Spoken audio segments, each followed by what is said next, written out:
9. O que todo mundo quer.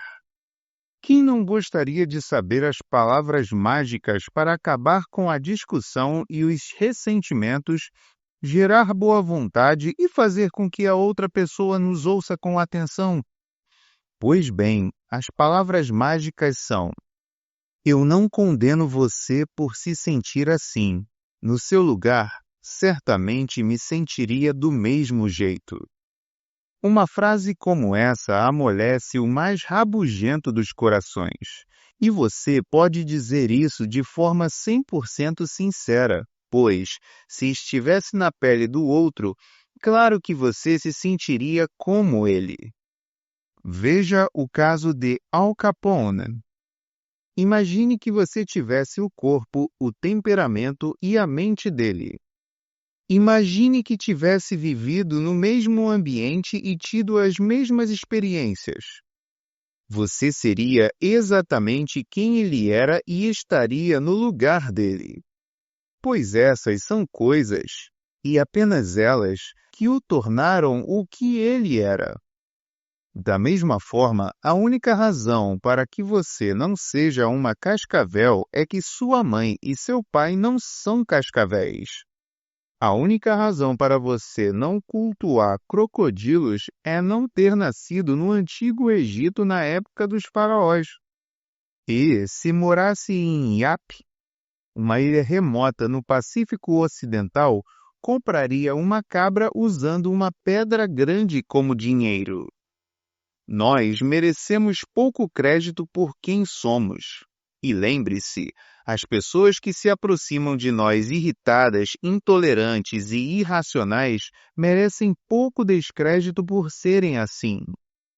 Sinta pena delas, tenha piedade, crie empatia com elas. Diga a si mesmo: aí vou eu, e seja o que Deus quiser.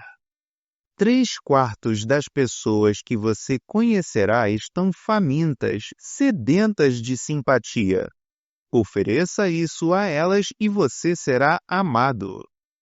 Certa vez, participei de uma transmissão radiofônica sobre Louisa May Alcott, autora de As Filhas do Dr. March.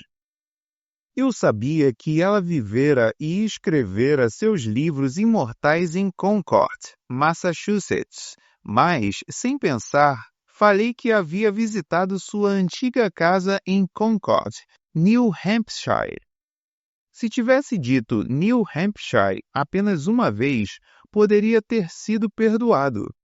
Infelizmente, porém, eu disse 2 vezes. Recebi uma enxurrada de cartas, telegramas e mensagens agressivas que ficaram girando em torno da minha cabeça indefesa como um enxame de vespas. Muitas eram indignadas. Algumas continham insultos. Uma moça de família tradicional que descendia dos passageiros do Mayflower havia sido criada em Concord, Massachusetts, mas morava na Filadélfia, despejou sua ira abrasadora sobre mim. Duvido que tivesse sido tão agressiva se eu tivesse acusado a senhora Alcott de canibalismo. Enquanto lia a carta, pensei comigo mesmo: graças a Deus não me casei com essa mulher. Tive vontade de escrever e dizer-lhe que, embora tivesse cometido um erro de geografia, ela havia cometido um erro bem maior: falta de cortesia. E essa seria apenas a primeira frase. Depois eu iria arregaçar as mangas e lhe dizer o que realmente pensava. Mas não fiz isso. Eu me controlei. Percebi que, de cabeça quente, qualquer um seria capaz de fazer aquilo, e que a maioria das pessoas de fato age assim. Eu queria ser melhor que essas pessoas. Então, resolvi tentar transformar a hostilidade dela em cordialidade. Seria um desafio, uma espécie de jogo. Disse a mim mesmo: no lugar dela, provavelmente me sentiria da mesma maneira. Assim, procurei a todo custo simpatizar com um ponto de vista da mulher. Na minha viagem seguinte à Filadélfia, telefonei para ela. A conversa foi mais ou menos assim. Eu: Senhora Fulana, você me escreveu uma carta semanas atrás e eu queria lhe agradecer. Ela, num tom incisivo, de pessoa culta e bem criada. Com quem tenho a honra de falar? Eu: A senhora não me conhece. Meu nome é Dale Carnegie. A senhora ouviu um programa de rádio em que falei sobre Louisa May Alcott há alguns domingos atrás e cometi um erro imperdoável ao dizer que ela havia morado em Concord, New Hampshire. Foi um erro estúpido e quero lhe pedir desculpas. Foi gentil de sua parte se dar ao trabalho de me escrever. Ela: Sinto muito por ter escrito aquelas palavras. Perdi a cabeça. Peço desculpas.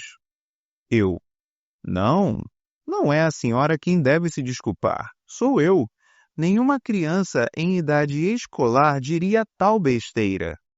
No domingo seguinte, eu pedi desculpas no ar, durante o programa, mas agora quero pedir desculpas à senhora pessoalmente.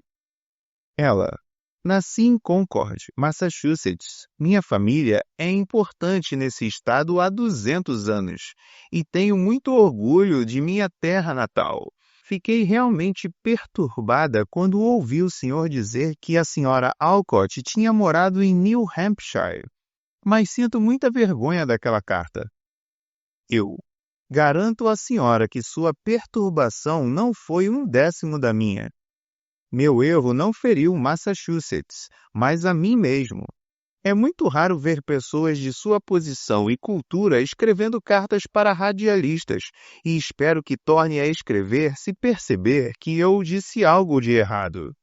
Ela: Sabe, gostei muito do modo como aceitou minha crítica. O senhor deve ser uma pessoa muito boa. Gostaria de conhecê-lo melhor. Assim, por ter pedido desculpas e acolhido o ponto de vista da senhora, ela começou a se desculpar e também acolheu meu ponto de vista. Tive a satisfação de manter o sangue frio e de retribuir os insultos dela com gentileza. Eu me senti muito mais gratificado por fazê-la gostar de mim do que se a tivesse mandado se jogar num rio. Qualquer pessoa que ocupe a Casa Branca enfrenta quase diariamente problemas espinhosos nas relações humanas. O presidente Taft não era exceção e descobriu por experiência própria o enorme valor químico da simpatia para neutralizar o ácido do ressentimento. Em seu livro Ethics in Service, Ética no Serviço, Taft ilustra de modo divertido como abrandou a ira de uma mãe desapontada e ambiciosa. Ele escreveu: Uma senhora de Washington, cujo marido tinha influência política, se apaixonou de mim e, durante pelo menos 6 semanas, fez de tudo para me convencer a nomear seu filho para um posto no governo. Ela conseguiu o apoio de um grande número de senadores e congressistas e voltou a me procurar, acompanhada deles, para garantir que fossem enfáticos ao falar comigo. Mas o cargo exigia qualificação técnica e, seguindo a recomendação do chefe do departamento, eu nomeei outra pessoa. Tempos depois, recebi uma carta da mãe dizendo que eu era a mais ingrata das criaturas, pois negara a ela a felicidade que estava ao meu alcance. E foi além. Disse que era assim que eu recompensava uma pessoa que tinha trabalhado junto à comissão de seu estado e garantido todos os votos para um projeto de lei no qual eu tinha grande interesse. Em outro trecho, ele explica como se sentiu. Quando você recebe uma carta como essa, a primeira coisa que faz é pensar em retrucar na mesma moeda a alguém que foi tão inconveniente. Em seguida, você escreve a resposta. Por fim, se for sábio, coloca a carta na gaveta e tranca a gaveta.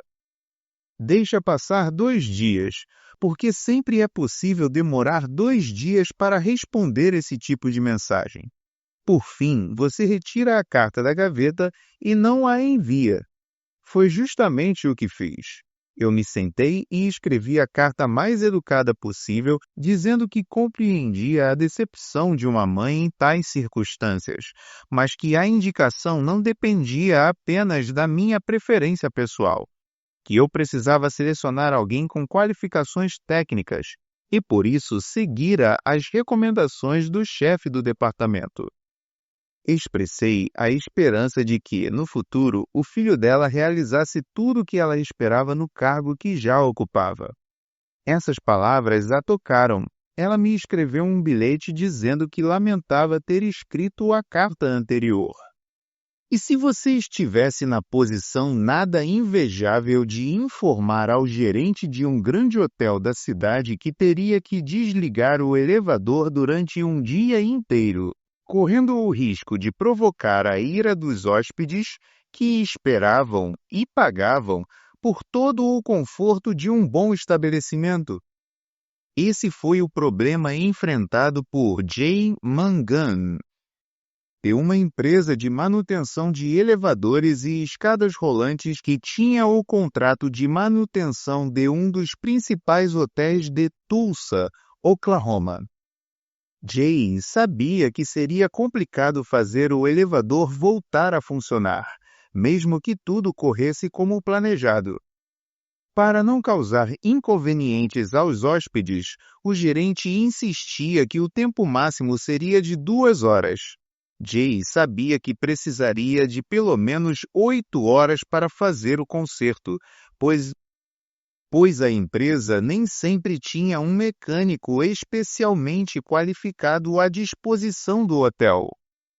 Quando conseguiu agendar um mecânico de primeira linha para o serviço, o Sr. Mangan telefonou para o gerente do hotel e, em vez de argumentar para conseguir o tempo necessário, disse: Rick, sei que o hotel está bem movimentado e que você quer que o elevador fique parado o menor tempo possível. Compreendo sua preocupação e faremos o máximo para atendê-lo. No entanto, de acordo com nosso diagnóstico, se não fizermos um trabalho completo agora, o elevador poderá sofrer danos mais graves, o que o deixará fora de serviço por muito mais tempo. Sei que não deseja criar um inconveniente para seus hóspedes durante vários dias. O gerente foi obrigado a concordar que interromper o serviço por 8 horas era melhor do que ficar sem elevador por vários dias. Ao demonstrar que compreendia o desejo do gerente, manter os hóspedes felizes, Jay foi capaz de convencê-lo com facilidade sem provocar rancor. Saul Rurock provavelmente foi o maior empresário artístico dos Estados Unidos. Por quase meio século, ele lidou com astros conhecidos mundialmente como Fyodor Chaliapin, Isadora Duncan e Anna Pavlova. Ele me contou que uma das primeiras lições que tinha aprendido ao lidar com personalidades tão temperamentais fora a necessidade de demonstrar compreensão diante de suas idiosincrasias. Durante 3 anos, Rurock foi o empresário de Fyodor Chaliapin, um dos maiores baixos, cantor de voz masculina e grave, a empolgar os ricos frequentadores das frisas do Metropolitan. No entanto, Chaliapin era um problema constante. Comportava-se como uma criança mimada. Nas palavras inimitáveis do Sr. Rurock, Chaliapin era um sujeito dos diabos em todos os sentidos. Com frequência, Chaliapin telefonava para o Sr. Rurock na hora do almoço do dia de uma apresentação e dizia: Sol, estou me sentindo horrível. Minha garganta parece um hambúrguer cru. Vai ser impossível cantar hoje à noite. O Sr. Rurock discutia? Não. Sabia que um empresário não pode lidar dessa forma com artistas. Assim, corria até o hotel de Chaliapin, esbanjando compaixão. Que pena, meu pobre amigo, lamentava. Claro que assim é impossível cantar. Vou cancelar a apresentação imediatamente. Vai lhe custar alguns milhares de dólares, mas isso não é nada em comparação com a sua reputação. Mas isso não é nada em comparação com sua reputação. Ao ouvir isso, Charlie Apin suspirava e dizia: Talvez seja melhor você voltar mais tarde. Venha às 5 horas para ver como estou. Às 5 da tarde, o Sr. Hurok retornava ao hotel esbanjando compaixão. Voltava a insistir no cancelamento e de novo Charlie Apin suspirava e dizia: Talvez seja melhor voltar mais tarde. Pode ser que eu esteja melhor. Às 7h30, o grande baixo consentia em cantar desde que o Sr. Hurok concordasse em aparecer no palco do Metropolitan e anunciar que Charlie Apin havia sofrido um terrível resfriado e não estava no auge da sua voz. O Sr. Hurok concordava e mentia, pois sabia que era a única forma de fazer o cantor subir ao palco.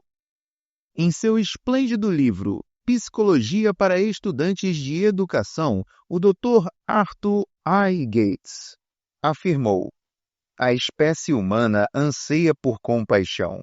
A criança faz questão de mostrar o machucado, chega a se cortar ou se machucar de propósito para ser alvo de compaixão. Com o mesmo objetivo, os adultos mostram suas feridas, relatam seus acidentes, doenças e detalhes de procedimentos cirúrgicos.